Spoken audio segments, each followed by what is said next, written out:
Okay. Good morning. This is June 10th. The time is 10:30. Apologize for the typo. 1:30. It's 10:30, June 10th. And we're here for the public information meeting regarding several items that will be on the policy board agenda for June 20th. You can access, next slide, please. You can access all the meeting material on your device. You can scan this QR code, which will be available in the recording as well as the slides that are posted online. You can also go directly to the link provided the bottom of the screen, and this will also allow you to access all the material that we'll be presenting on, as well as what the policy board will be considering at its next meeting. Next slide. So at this meeting, we will go over what the Waco MPO is, what the MTP amendments we are proposing, the safety action plan overview, as well as the amendment that we're proposing to make, and the UPWP amendment, and the opportunities for public comments, as well as if there are any questions that we'll try to answer them to the best of our ability today, or we can answer them soon. Hold on. So,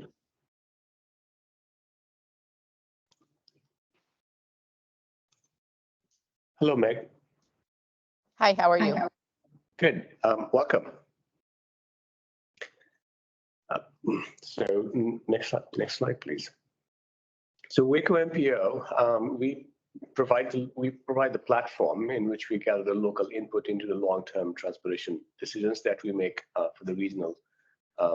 The areas that are of our region is all of McLennan County, and so all the major transportation decisions that are made on TxDOT right-of-ways or the federal right-of-ways using federal funds go through our process of transportation planning, in which we prioritize all the regionally significant projects that have a realistic chance of funding.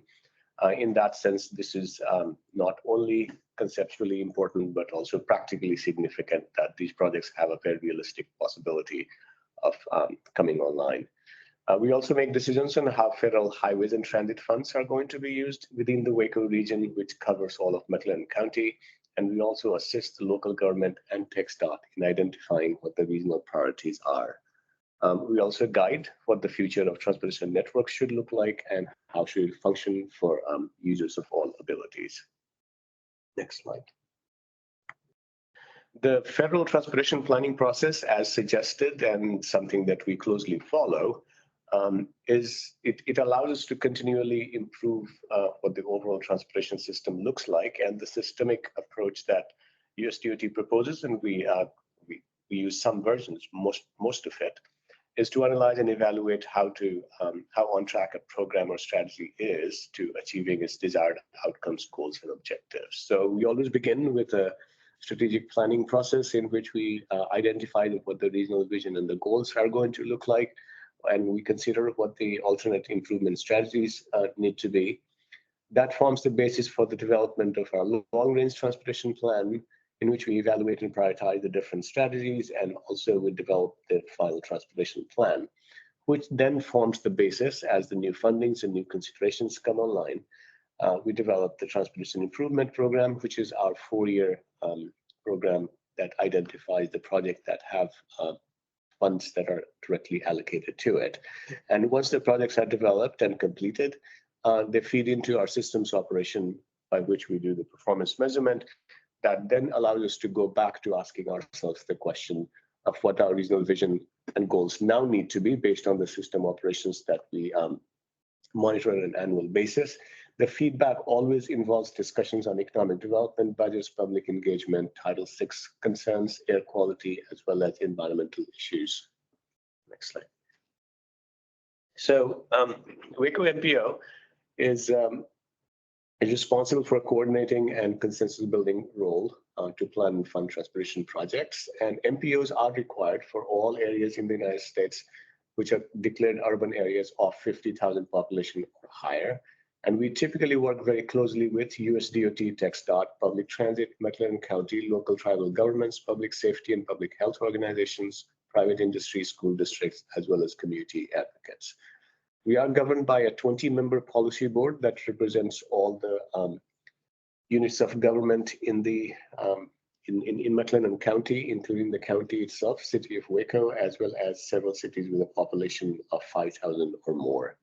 We are also informed by a 19-member technical advisory committee, as well as 4 different work groups, which meet regularly. Technical advisory committee meets once a month. The work groups meet mostly on a quarterly basis and as needed. And our metropolitan planning area includes all of McLennan County. Next slide. So the first amendment we're here to discuss is an amendment we are proposing to make in our Metropolitan Transportation Plan. Currently, we are under the 2045 MTP. We are also, just as a reminder, working on the 2050 MTP at the moment. This is a way to understand what the MTP does for us. MTP is the most important planning document that the Waco MPO produces every 5 years, and it ends up determining what the transportation improvement program is going to look like, the mobility strategies we are pursuing, the community engagement, the system performance, as well as grant programs and the regional vision that are all part of the MTP. So we treat the MTP largely as a bus that drives all the related work that we do on it. Next slide. So this MTP, in the 2045 MTP, there are 2 items that we are proposing to change. They both relate to the project specification for I-35 4C project and the State Highway 6 Twin Bridges project. In both cases, the only change that have been made and relates to their costs. And the overall cost for I-35 4C has increased by 1.7 million, and it has decreased by 6 million for Twin Bridges. And the decrease in the Twin Bridges is largely because of savings in the engineering phase of it. With the revised estimate, total project cost of 70.1 million, which is very close to what it was before. And we're also moving the Twin Bridges project from long-term priorities to short-term priorities, which is the time frame of 2020 to 2030. Both of these projects reflect the refinements by TxDOT for the cost estimates of the project.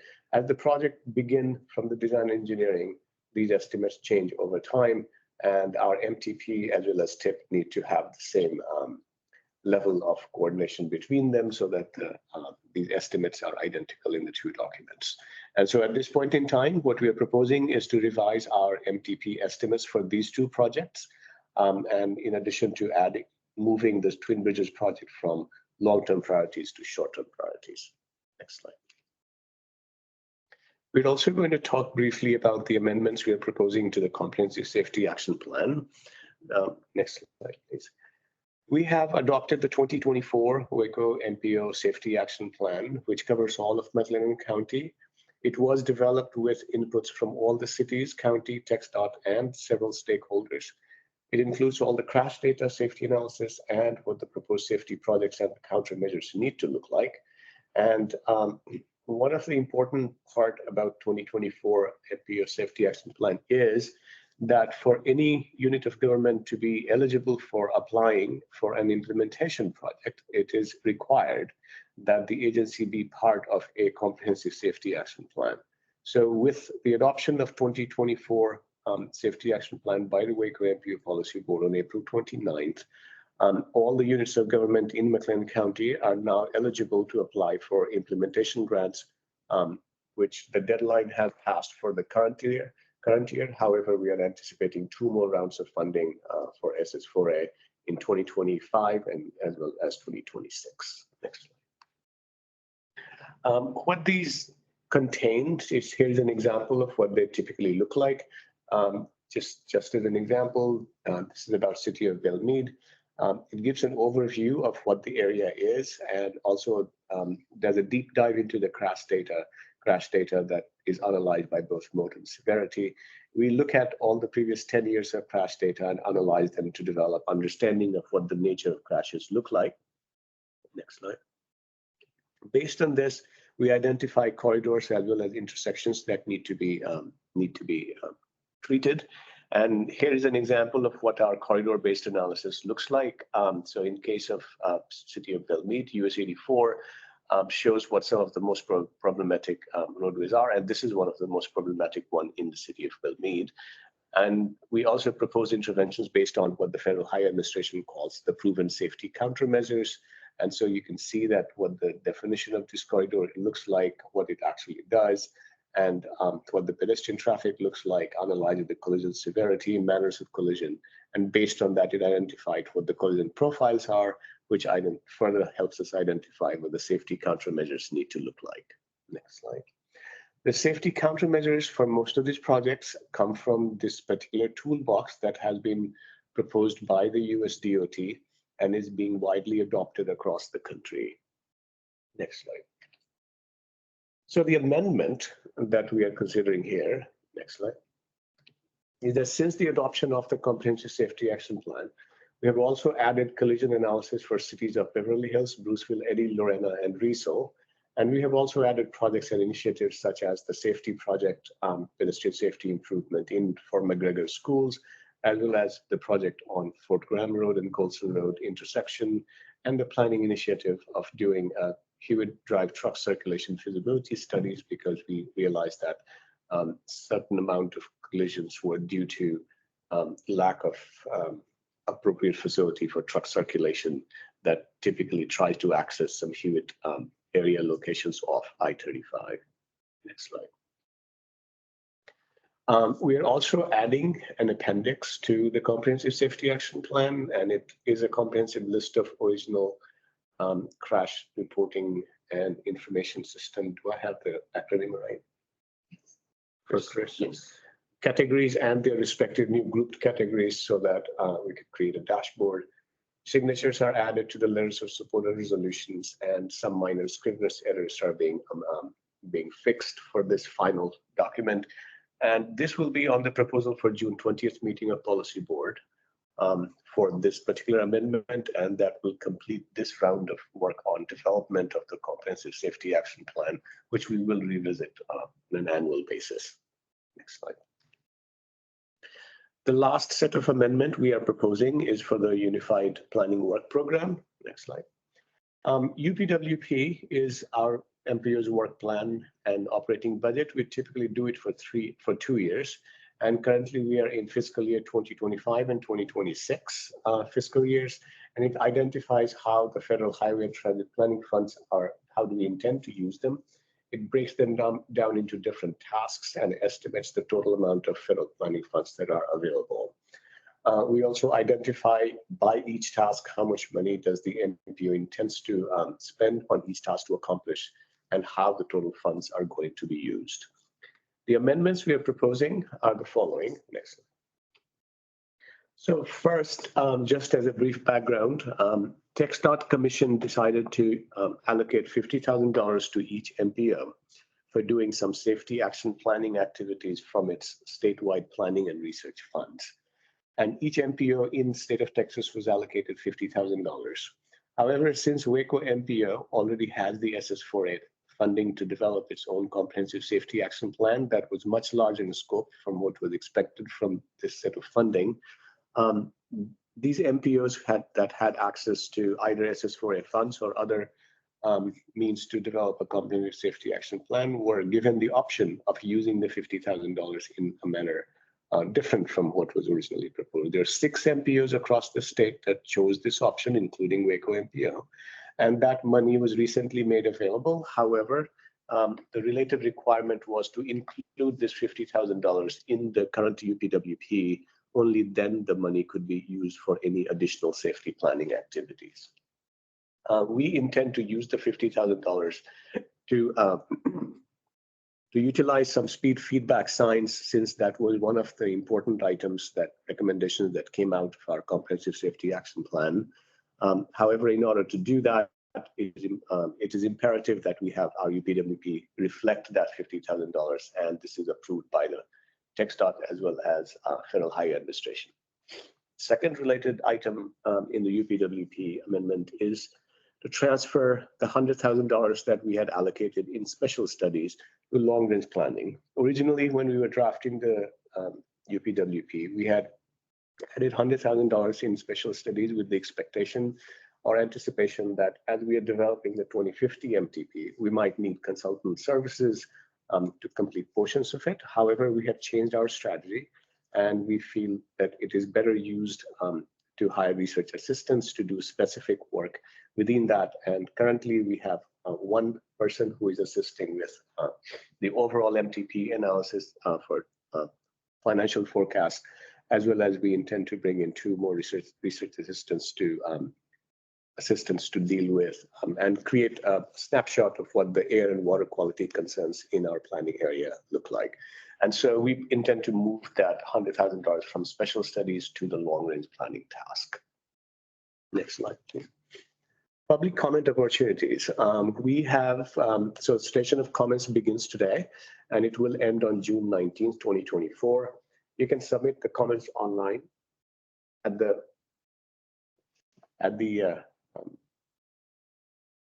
link here on the slide. Today is our public information meeting at 10:30. We will also have the public hearing, and the policy board will take action on June 20th of this month. So we would like to know next slide, any questions, comments, or ideas that you might have. Our phone number is 254-750-5650. You can email us at mpo@wacotx.gov. We do have a Facebook page on which you could post any comments, and all the comments are then presented to the policy board during their meeting. We can accept your comments in any language, and the comment form is accessible from the MPO website in the community engagement section, as well as the QR code that we have here. Next slide. And lastly, this is our contact information. Feel free to join us through this, or this concludes our presentation, and we will have any questions or comments that we could record or respond.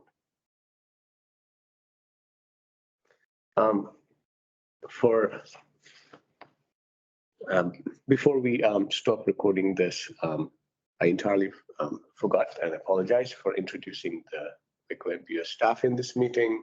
To my left is Arthur, in my front. To my left is Daniela, Nora, and Annette, and my name is Mukesh Kumar. Thank you. So we can close the, yes.